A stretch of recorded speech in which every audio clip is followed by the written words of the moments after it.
The markets have opened and not in a positive way, a lot of red, notably Nvidia, which is down around 4% just on the market open, and we're going to take a look at reasons why, and there are many in fact today, not looking good. The first one is we have a stock price target downgrade from HSBC, and whilst you may believe this shouldn't affect the market, unfortunately such adjustments do often influence investor sentiment and can lead to a lot of stock price volatility.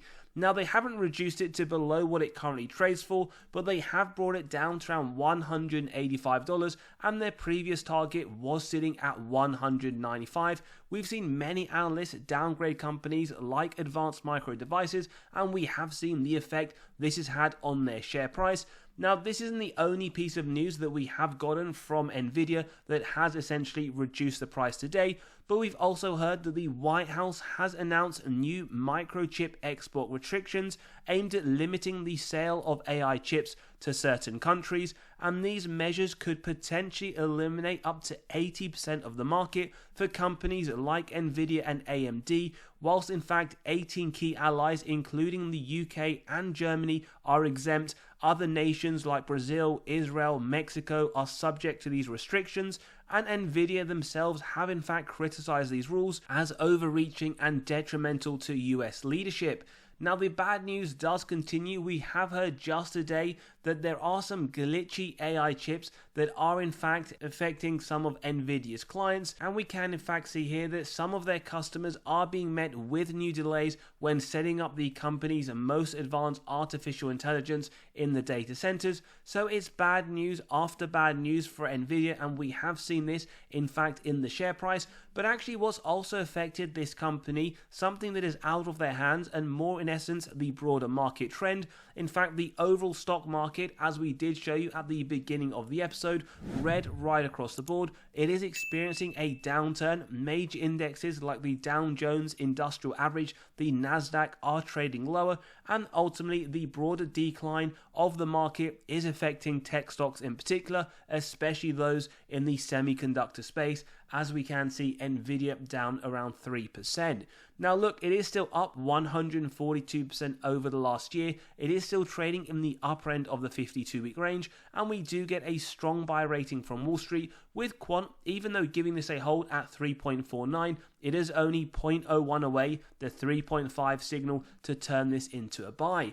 Now, we do also have to bear in mind that when we look at the institutions, which sits around 66% ownership, yes, we can see they did sell around 38 billion, while in fact buying significantly more at 291. But we do have to point out in the latest quarter, Q4 of 2024, institutions have sold a lot of Nvidia stock, nearly 8 billion, in comparison to 711 million worth of buys.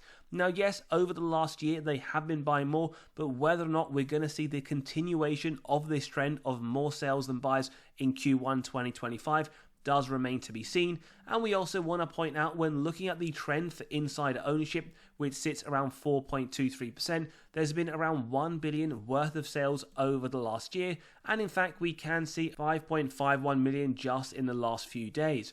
Now, if we look at it for full transparency, who these insiders are, we can in fact see the EVP on the 6th of January, so just last week, selling around 36,000 shares, netting them $5.5 million.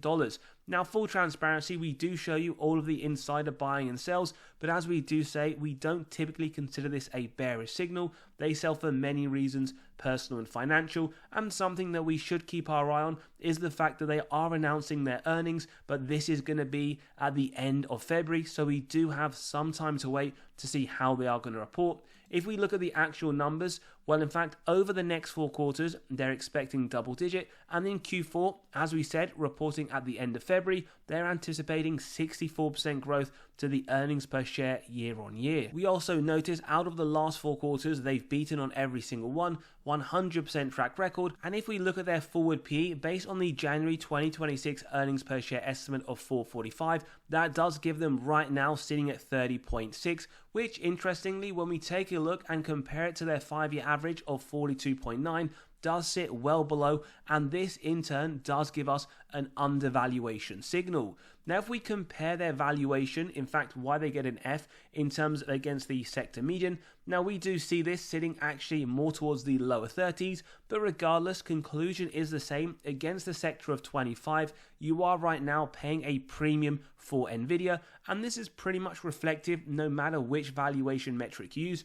It is essentially trading at a premium, but we do believe it is worth the premium. Question is, how much of a premium should we pay? And we will move on to that shortly.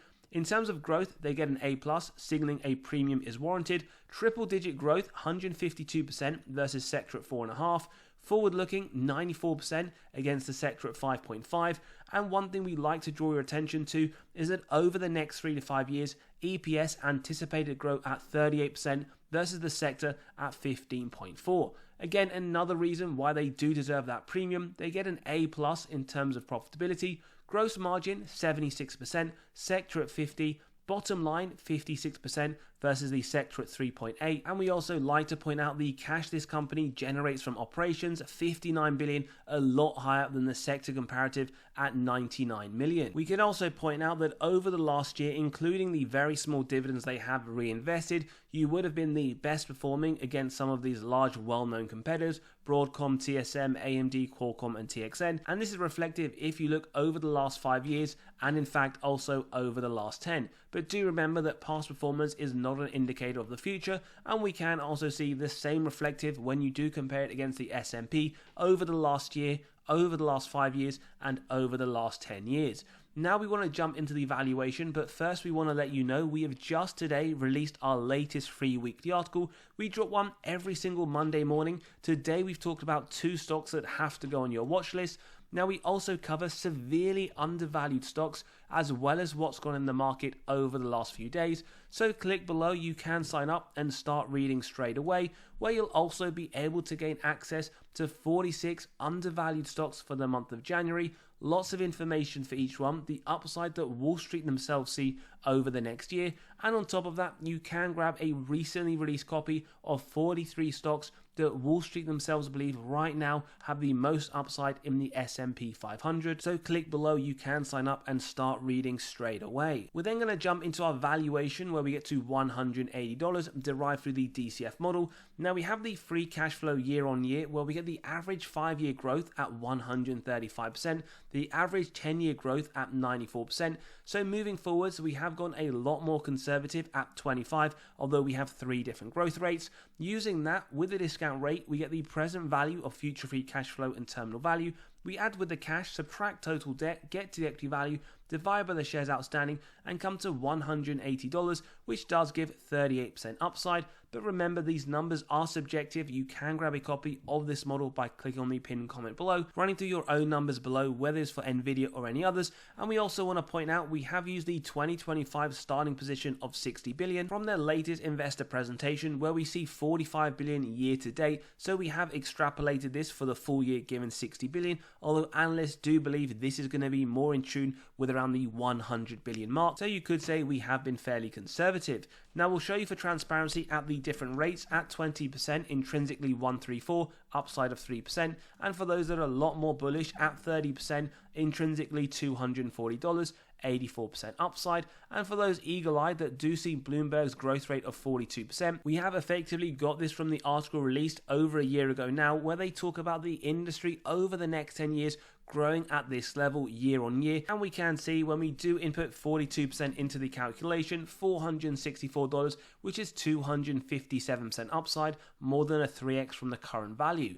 Now, as always, we will use the medium rate today at 25%, where we like to apply a margin of safety, 10%, execute on that if it meets our 3 golden criteria: wide moat, strong financial metrics, good forward-looking data. If you believe that in today's episode, a buy at $162, then we keep going till it's near the current trading price.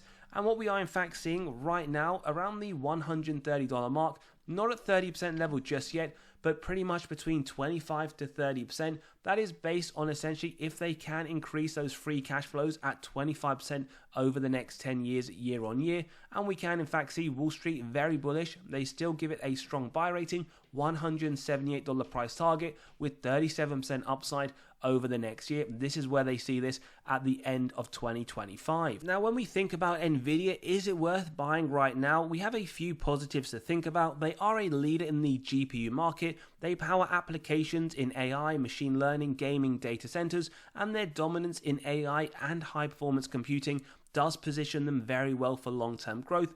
We also see the demand for GPUs in cloud computing data centers continue to rise, and Nvidia's A100, H100 chips are widely used in AI model training and inference, providing a competitive edge. Whilst also considering their diversified revenue streams, they've expanded into multiple industries: gaming, professional visualization, automotive, and cryptocurrency mining, and this helps cushion the business from downturns in any one single sector. And they also consistently perform very strongly in their earnings, even outperforming expectations in the most recent quarters. And as we showed you earlier, the company also benefits from very strong operating margins and cash flows. Although one of the negatives to think about is the valuation. They are trading at high valuation multiples, making the stock fairly expensive relative to their earnings, which could perhaps limit upside potential and make it vulnerable to corrections.